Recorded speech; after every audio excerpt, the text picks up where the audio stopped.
stop coaching. So, this is the first on two fronts. So, Romero, not the most recent time he was up here speaking, but the second most recent time, he spoke on the God of I am. And if we look at Exodus 3:13 through 15, which is where Romero was talking, Moses said to God, "Suppose I go to the Israelites and say to them, 'The God of your fathers has sent me to you.' And they ask me, 'What is his name?' What shall I tell them?" If this rings any bells, it was the second last time he spoke. God said to Moses, "Say to the Israelites, 'The Lord, the God of your fathers, the God of Abraham, the God of Isaac, and the God of Jacob, has sent me to you.'" So, if I'm not mistaken, Romero had ended that, or his segment on that, on the God of I am has sent me to you. And a few days later, listening to Pandora, because I don't like Spotify, I heard, I believe it was Stephen Furtick on the God of Jacob. And Stephen Furtick here says, and I apologize, I'm reading like 5-point font right now, but Stephen Furtick says, paraphrasing here, the importance of the God of Jacob is, for those who know, Jacob wrestled with God, and he became Israel, the name bestowed upon him by God. And the importance of that is to say that God is not, you would think God would want to be associated with your good side, the side of you that has accepted him. But by saying the God of Jacob, he's letting it be known, I'm also the God of your failures, your defeats. I'm not only the God of all the success. Let's see how Steve Furtick worded it. My apologies.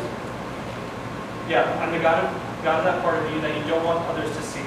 Not just the God of your success, the God of your struggles. Not just the God of your victories, the God of your defeats. The God of Jacob, not just the God of Israel. So that verse really spoke to me, because we all have that little part of us that we keep to ourselves, we don't want others to know, and then we put on this smiling, shining face that everyone sees. But God is still the God of that part of you, whether you believe it or not. Jacob, for those of you who aren't aware, he was known for trickery. 0.5 font again, my apologies. Listen, Jacob's most notorious acts of trickery were committed against his own twin brother. Is it pronounced Esau? E-S-A-U? Esau, okay. Esau. So Esau came to Jacob famished. He had been out hunting, said, "Brother, I'm famished, please feed me." They were twins. Esau was born first, Jacob second. So Esau had birthrights on the inheritance of his father. So Jacob told him, I'll feed you if you give me your birthright. Give me your inheritance. So that is noted as one of the most notorious acts of trickery against his brother. He, if I'm not mistaken, I don't have this one written down, but he deceived his uncle, if I'm not mistaken. Deceived his uncle for 7 years out of labor, livestock, and everything in between. And his uncle did turn that around on him, made him marry Sarah? Is that right? I'm looking at you, Roger, I'm sorry. You got it backwards. Jacob.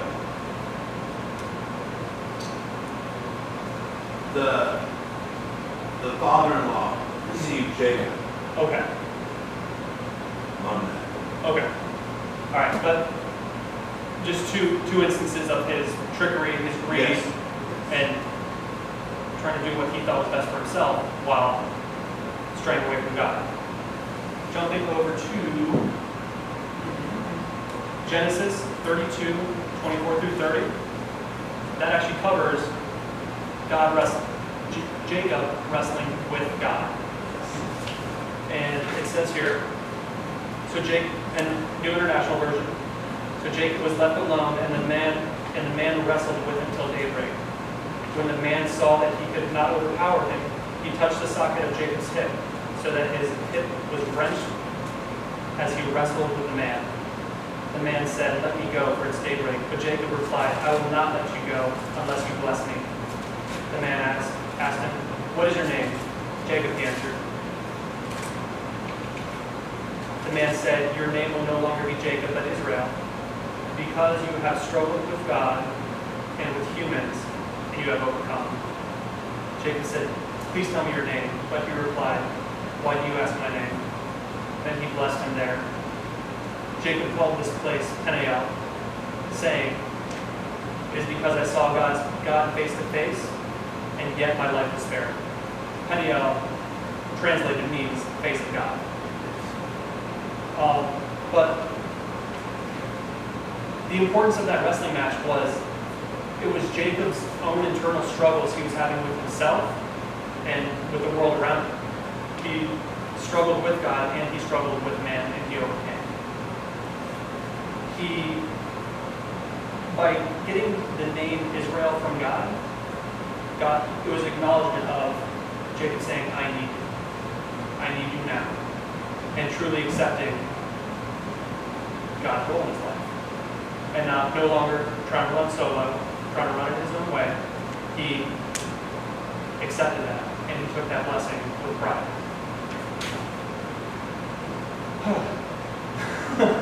It's a lot harder up there. It is a lot harder up here. It is. I'm sorry. God blessed Jacob. God blessed Jacob with the name Israel, with it a new identity. Jacob was no longer to be associated as the swindler and trickster of the past. He was a new creation, filled with God's blessings, with a divine purpose to establish the Israelite nation. So, Israel the person was the founder of Israel the nation. And I didn't know that until I read through this bad book. Further emphasis on, and I should have prefaced all of this with, I named this sermon Forgiveness Through Faith. So, reiteration on that through the New Testament. One of the first Bible verses I knew off the top of my head was Romans 3:23. And if I'm not mistaken, we went over that on Sunday. Or I think we did 20 through 22, if I'm not mistaken. Or somewhere in that window. But Romans 3:22 through 24 says, "The righteousness is given through faith in Jesus Christ to all who believe. There is no difference between Jew and Gentile, for all have sinned and fall short of the glory of God." Every one of us has sinned, and we all fall short.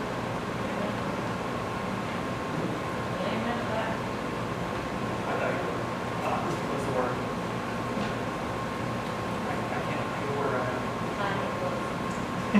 now. But 24 says, "And all are justified freely by his grace through the redemption that came through Christ Jesus." And that's Romans 3:22 through 24. Everyone knows John 3:16. John 3:16 through 18 reads, "For God so loved the world that he gave his only Son. Whoever believes in him shall not perish, but have everlasting life. For God did not send his Son into the world to condemn the world, but to save the world through him. Whoever believes in him is not condemned, but whoever does not believe stands condemned already, because they have not believed in the name of God's one and only Son." So again, further emphasis. We have the opportunity to be forgiven. We have the opportunity to be saved.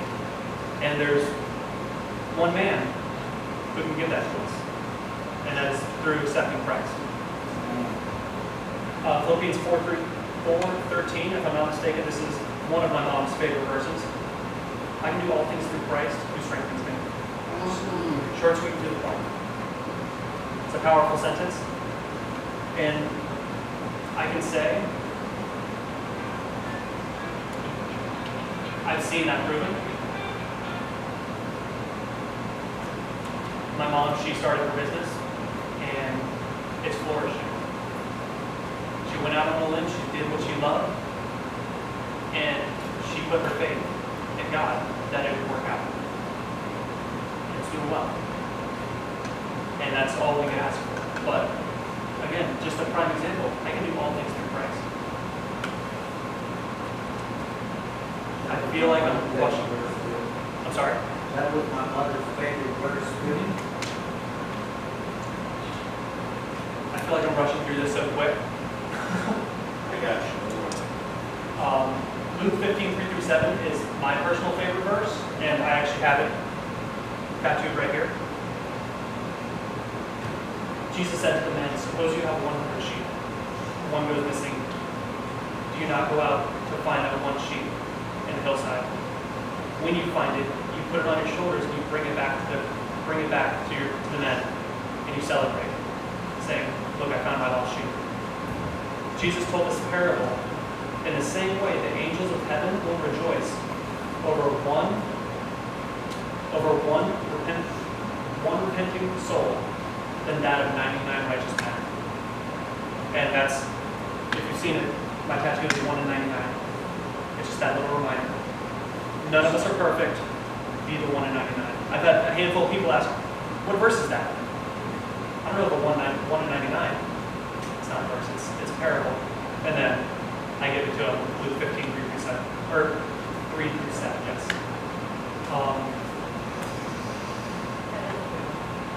That is a good one. I don't even remember where I saw that. It was 2 or 3 years ago. It was relatively recent, but it just stuck with me. And I looked all through the Bible. I didn't remember if it was Matthew or Luke. I knew it was New Testament. And I was just flipping through the first few chapters until I found it. Found it. That's the one. Tattoo. But bring this all back. Like Jacob, we can enter into a relationship with Christ by asking forgiveness for our sins. And that's a prayer that any one of us in this room can make. There is no one person who has to pray that prayer with you. I guarantee you, if anybody walked up to Roger and said, will you pray with me? I want to accept Christ. He would drop what he's doing in our heartbeat and have that prayer with you. Through admitting our brokenness to Him, and I love that song, that first song that played, Broken and Beautiful. It's all about ask for us. Come to Him. It doesn't matter the condition we're in. Come to Him, and He will be there with us. He'll walk beside us. He will be the footprints in the sand next to us. Through admitting our brokenness to Him, God can give us a new life as His children, and we can enter into an eternal relationship with Him, full of His blessings and good promises over our lives. Jacob was able to experience a new identity through his new name, Israel. In the same way, when we come to know Christ, we experience a transformation. It changes everything, our lives, our thoughts, and actions. I can say for a fact, from personal experience, before about 6-7 months ago, I might have attended church 5-6 times in the calendar year before that. I figured that was your big holidays, Mother's Day, and Christmas Eve, Easter, Mother's Day, and then just those handfuls of in between. And I can say, in the past 7 months, I'm standing right here, having the opportunity to preach to you all. 7 months ago, that would not have happened. 7 months ago, I was not as close with my family as I am now.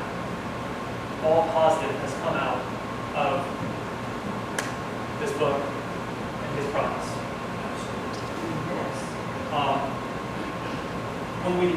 When we learn from Jacob's story, the people throughout the Bible wrestle with God, and not only a physical sense. We can learn from Jacob's story that people throughout the Bible wrestle with God, and not only a physical sense.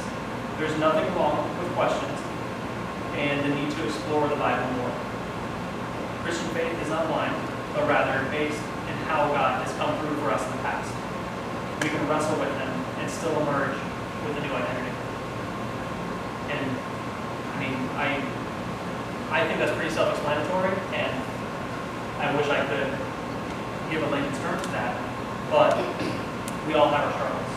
And regardless of the actions that are taking place before, during, and hopefully not after, but before and during, He's by your side. He's the footprints, as Roger has said the past month, every Sunday.